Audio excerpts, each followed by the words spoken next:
So welcome everybody. Thank you for joining us to this session to introduce the Master in Management Analytics for Business. Well, my name is Ángel Barajas. I'm the academic supervisor of the master program. With us is Natalia Volkova. She's the deputy academic supervisor of the master program. So we have prepared a presentation. We can tell you some of the main features of the program, and then we will be ready to answer your questions. So if we pass to the next slide, so then one of the things that we wanted to underline, but it's something that probably you know already, is the importance of this world in what we are living in. What there are a lot of data, a lot of information, but also there are many businesses that they have understood the importance of taking decisions using this data, and well, they are transforming the reality of our markets and our lives. No? We have some examples here. Like, for example, the case of Uber, or well, it can be Yandex, or it can be Cabify, or there are so many others. No, and the question is that before, when you used to take a taxi, and you stop the taxi, and then you enter in the taxi, and the taxi driver stop like the counter. So depending on the time that you were in the taxi, and the kilometers that you were going to make, so then it was the final price that you didn't know what is going to happen. But well, with the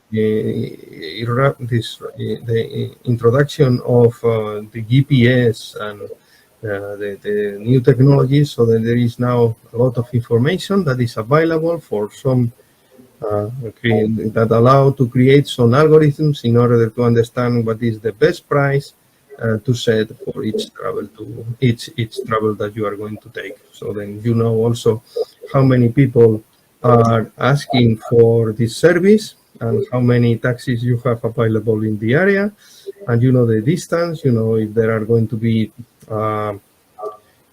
traffic jams and so on. So then you have the opportunity to offer a very nice service and a very reasonable price in general. So this is something that it has been good. We have the case of Google. So sorry, so I'm going to say something about each one of these examples. So the case of Google, in which well, we have a browser. But one of the things that is doing is collecting information in what you are looking for, and then after that, so they sell the data that usually you have agreed that you are going to, or they can process and to sell to somebody. And next time that you are going to enter in different pages or whatever that they are related, so then you are going to finally have advertising of renting flats or cars, or I don't know, the things that you have been looking for. So the main point of this is like they have the opportunity to receive a lot of information, to process fast this information, and to offer to those that want to do advertising to be there. There are other things, like then how you plan to appear first in the search in Google is other kind of business that is related to this, and something that you are going to be able to learn and to use in our master. Or how do Facebook, LinkedIn earn money? So my brother used to work for LinkedIn, and I was absolutely interested in what's the real business of LinkedIn, because then you go there, you set your profile, you receive some information, you have some, but for me it was not clear, no. But then so he told me that what we are selling is the opportunity to those that have like a premium or they sell to the companies, which are the contacts that each person have to persons in other companies with the company that you want to do some business, for example. So then you can understand. With Facebook, you have put a lot of information there that they process and they do. So it has been somehow of controversial, but anyhow, it's a. So then, what has been an optimal salary for an employee? So this is something that also it can be done when you have like in some sites like in Russia and Headhunters, where you are offering your services. You set your CV, and the headhunter is also having all the information for all the companies. So it's really a good way, for example, to make a better analysis. As something that somehow you can learn in our track in people analytics, that I am going to announce and I'm going to say several times in this presentation. That is one of the points that are like make our program pretty unique, because most of the masters related to human resources are not based in data analysis, and this is very important for us. Also, well, how to offer discounts and not very losses. So then there is this important idea that many hypermarkets, when you go to buy, then you present your card in order to receive some discount, so then they have all the information that you know. And still they don't do. I think that they are trying to, but the point is that probably they can offer you the real product that you are going to be interested in. For example, I spend I consume in my family 6 liters of milk every 2 days, more or less. So then it's something that I'm buying constantly. So then if they offer me, I will be very happy. And that could be like a better promotion than just to make a general discount. Okay, so I can tell you something about the origin of our master that was created like the avant-garde master in management in HEC. The idea at the beginning was that it was going to be only one master, that it was going to somehow to accommodate all kind of master in management. Later, the master in international business appeared. And in this master in international business is more focused in theory, in soft skills.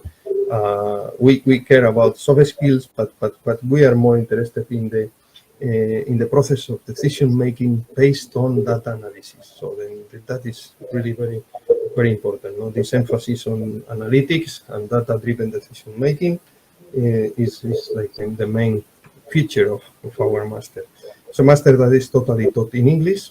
Well, the same that most of the master that we are offering in HEC, and we have quite good international exposure, because we have had during the last year very good international professors, and also we have like 1/3 of our students are foreigners, so it makes it very rich from a cultural point of view.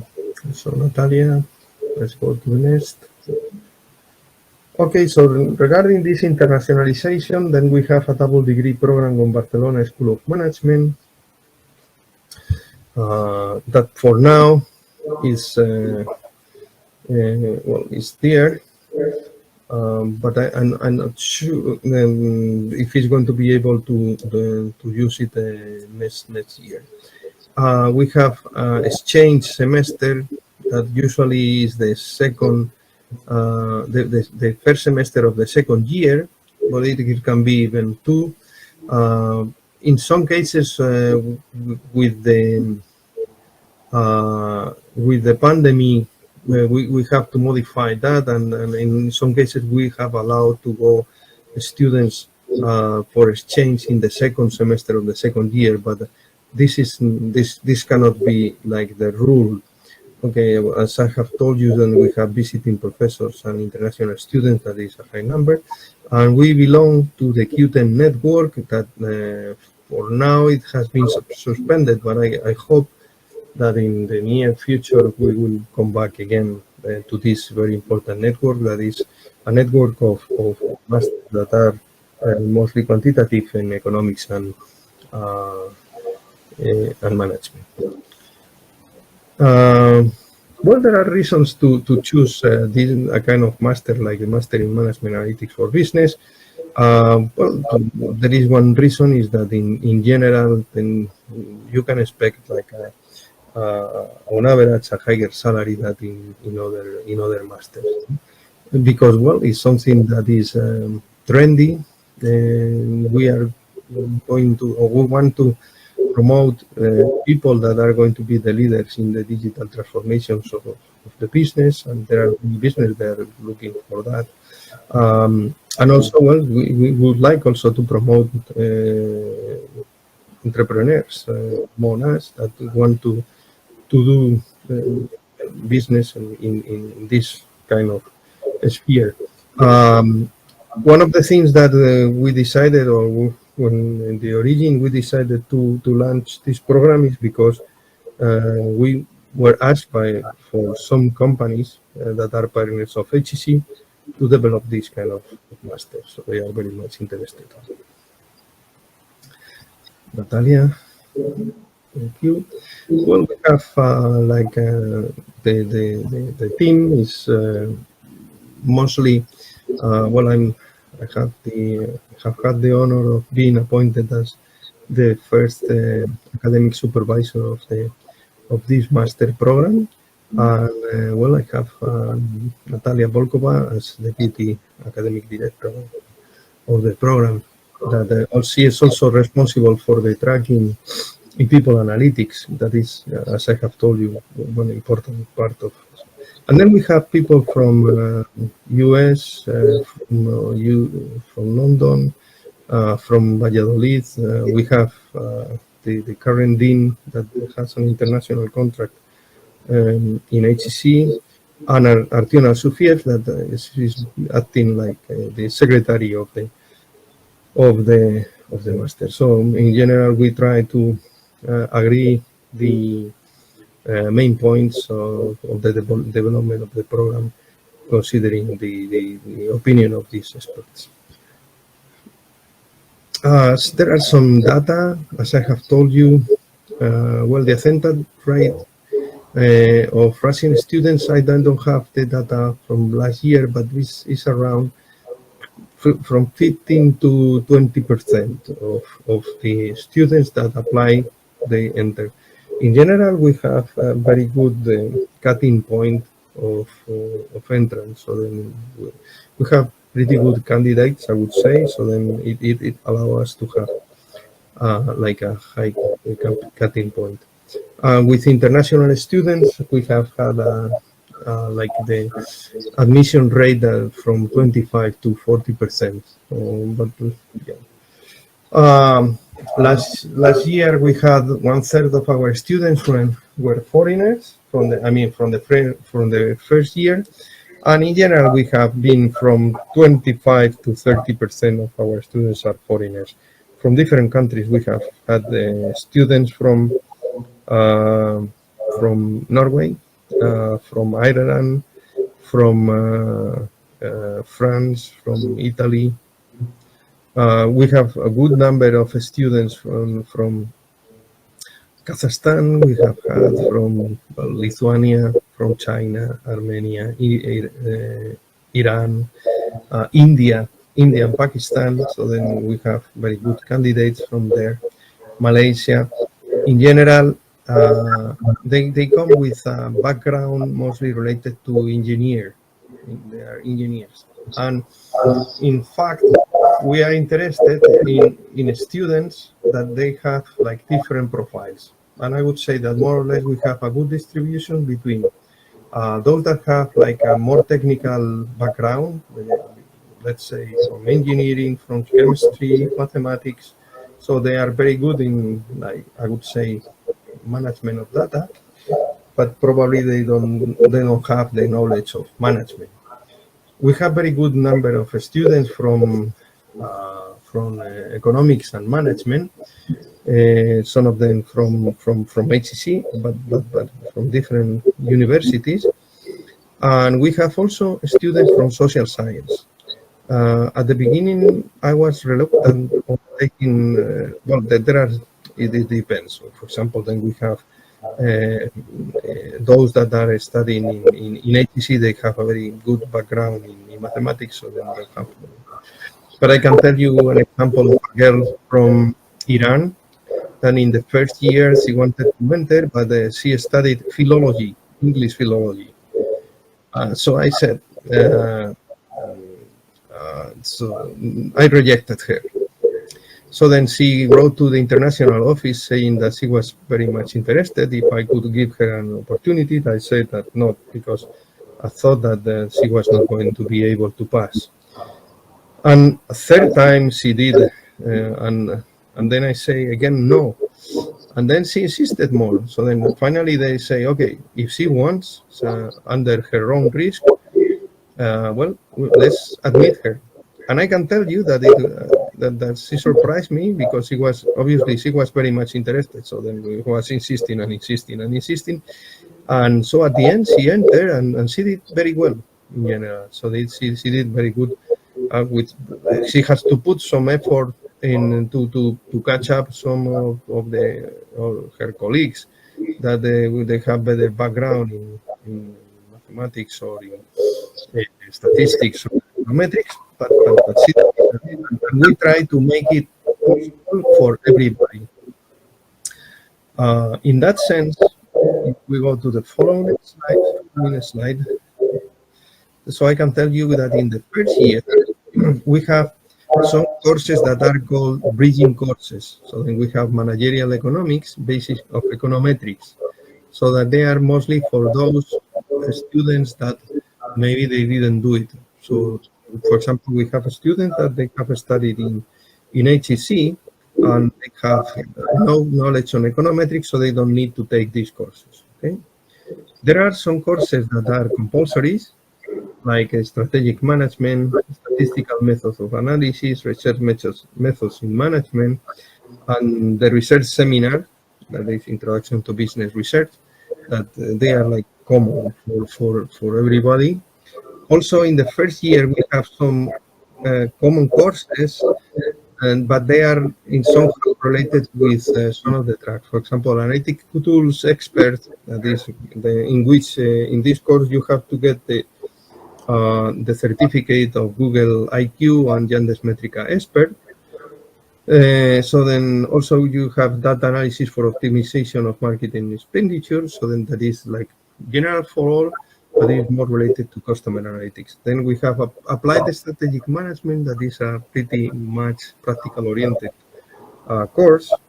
Then we have practical machine learning methods for data mining, that in general they start from the very beginning. So they receive the basic education, and then finally in the second year you can discover that our students are able to do really very nice things. And then we have knowledge management and information management.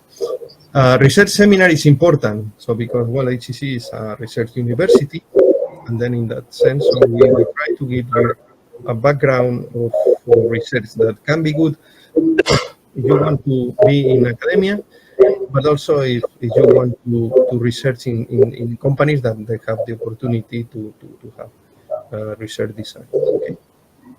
And in the second year, we have one part that is a project, that we have a person that usually is or that is related or have experience in the market, and then the idea is to develop some projects. Then you have to write the master thesis. That is a very important part. And master thesis can be done in groups, and it can be the continuation of the term paper that you have been writing in the first year. That is a good idea, just to because in the first year you can learn some things, and then to make it much better in the second year. And we have internship that is compulsory for everybody in the second semester of the second year. Well, then we have now three tracks plus the research distinction. Okay, but I will tell that the most common, and I would say that is like the most popular among our students, is customer analytics. That you have different courses like social network analysis, data science for marketing analysis, advanced marketing models, and data marketing and analytical CRM, and consumer behavior. And some of them, for example, they have been developed with people from the industry. We have a partner that is Elementa, that is working with us, and they have designed one of these courses totally. So it is very much practically oriented. Then we have the second track. This is people analytics, that is related to human resources. And I have said before, and I will insist again, that I think is one of the main features or the distinctive features of our program, because there are not so many masters that are offering this kind of information. So we have there is one in Rotterdam, in Erasmus University. There is one in Newcastle, and yeah, probably like this quantitative approach is not so common. So this is important, and I can tell you that when we were discussing with Barcelona School of Management, that is the institution for masters of the University Pompeu Fabra, that is one of the leaders in Europe in economics. So they were very much interested because they don't offer anything related to people analytics or to human resources. So then we have very good company for that. Then we have one track that is very narrow, that is network analysis, and this is done with an agreement with the master in advanced statistics and network analysis in Moscow. It is in Moscow, and then we can send 5 students to do some of these courses that you can see there, and we receive 5 students at the most from there in order to receive for more managerial education. Okay, so but I say this is a very narrow track, but we consider that was interesting for them and for us, and that was the origin, and we have it. And then we have research distinction, that is mostly no, it doesn't mean is for those that want to do the PhD later in HEC. And it's very interesting because some of the courses that you are going to do there, then you don't need to do it when you enter in the PhD program. So and it allows to those that are going to do the PhD to continue research, or to start focus more in the research. That is very important in order to try to publish the papers that are needed. So these are like tracks that we have, and then finally. I can tell you something about the admission criteria. So the first thing that we have is obviously the level of education. So then, what is the grades that you have got in your bachelor degree? Obviously, you have a premium if you have received a diploma with honors, but this is like normal. So you have better score, then you are going to have better. I don't remember exactly if this was like 10% or 20% of the final grade. Okay. Then we have the ability to successfully study a graduate business program. So it means that you can pass GMAT or GRE. It's not compulsory. But if you have it, well, it's good. Or you can present a research proposal. Okay, and the research proposal is going to have like you have to select a topic that it has to be related with management, and then you have to use data. That is important. The topic has to be of interest, and then you have to write a good introduction saying what is interesting the topic that you are doing. Not because it's interesting for you, but it's interesting for the society, or for because there is a gap in the literature, or they can contribute somehow to a good development also. Then you have to say what is the research question, what are the goals of the paper, and more or less what you plan to do. And then you have to do a short literature review. Obviously, we don't expect that the review is too deep, but you have to show more or less that you know something, and that there are not many things done on that topic for you. Literature review, and then with that you can say what is the theoretical background, then you set the hypothesis you want to test based on that, and then you present the methodology that you want to use, which is the data that you expect to collect, and how you want to treat this data, and obviously then you have to present which are the expected results. Expected, so it means that you don't have results. So, this is a research proposal. Okay? And then you put the list of references that you used. This is like a research proposal. With the max, if you have a very high score in GMAT or GRE, then you can get up to 40 points.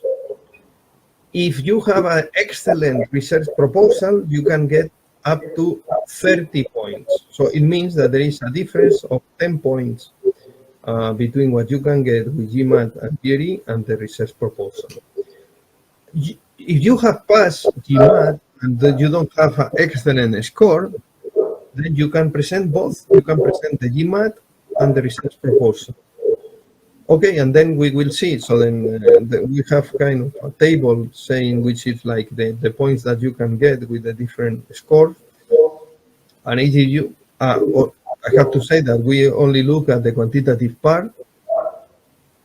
So imagine that you have got like not very high, like the median. So then maybe then you are going to have 20 points.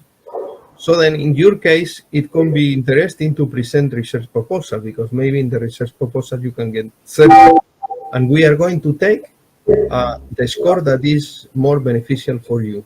You present both, we are going to take the highest on both. Okay? Then we have also the English language skills. I think that in some cases, you have to do an exam. I'm not sure, but it's something that in the admission process they will tell you.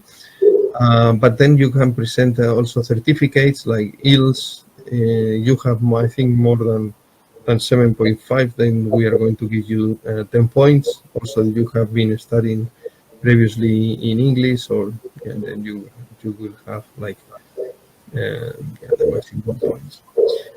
And then finally, the last part of the assessment is related to the motivation and additional qualification that you have. So then you have to present a motivation letter. Then you have to explain why you are interested. I would recommend you to avoid topical things like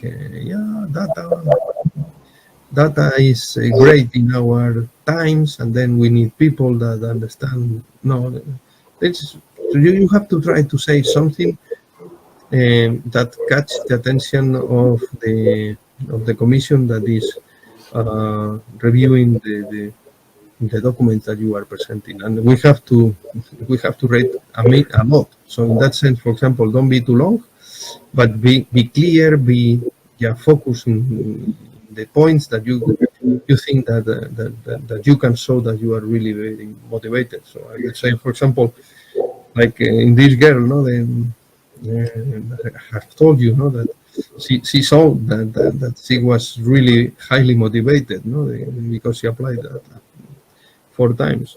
Say, if you don't admit me, I will start a starving strike. But okay, no, we are not going to follow in this blackmailing. But anyhow, so that you are really very interested, and well, also you have different things that you consider that that can support your candidacy. So then, yeah, show them. Okay. And well, I think that this is all for my side. I don't know if you have any questions, or in Natalia, you want to add something, or Okay, dear participants, probably if you have questions, we can have them on the app. Probably you have in the chat. We have at least two questions. Answer them here. yes. Please Ah, open the chat. okay. Will it be possible to take him out at HCC and score? Since now there is no way to. Yeah, well, I don't know if HCC has organized or, but we didn't plan to do that. The research proposal should be for a future study that is planned to take place over the next 2 years. That is the idea. It doesn't mean, for example, that that you can take as a base, for example, your bachelor dissertation as a base, no? Because probably when you have been doing the bachelor dissertation, you have found a topic, you have done a good literature reviews, but there are points that you couldn't analyze in your in your dissertation. So then you can say, okay, I would, based on this, I would do that and that and that. Okay. So obviously something that you would like to do in the future, consider also the skills that you expect that you are going to receive. But obviously then you can base your research proposal in what you have done. It's important to say motivation letter and research proposals should be written in English. Hmm? They should be written in English, because we are going to have people in the committee that don't speak Russian. So, and the master is going to be taught in English. So it's also a way to show the ability that you have to write in English. Any other questions? Also, probably I'm ready to add some details about our corporate website. Just a minute.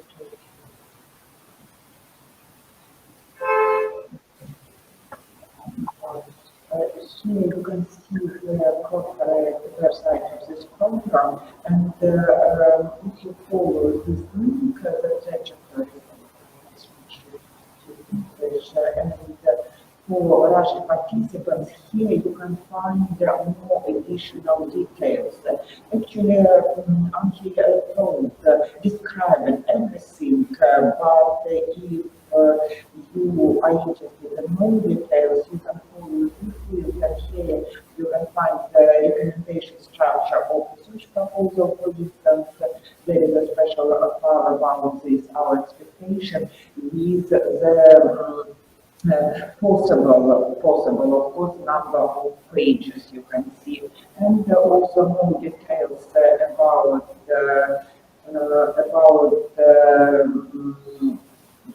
the requirements of initial campaign and necessary documents. And necessary documents are also available here. So many details you can find if you follow this, link to our corporate, to our program website.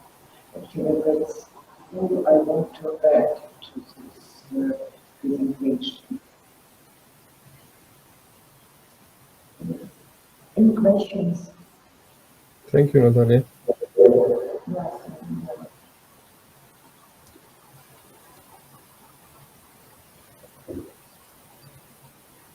Because now, if no questions, probably we can stop this meeting.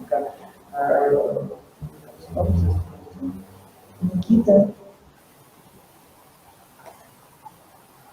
because Nikita is the representative of the support office. Mm-hmm. Well, thank you very much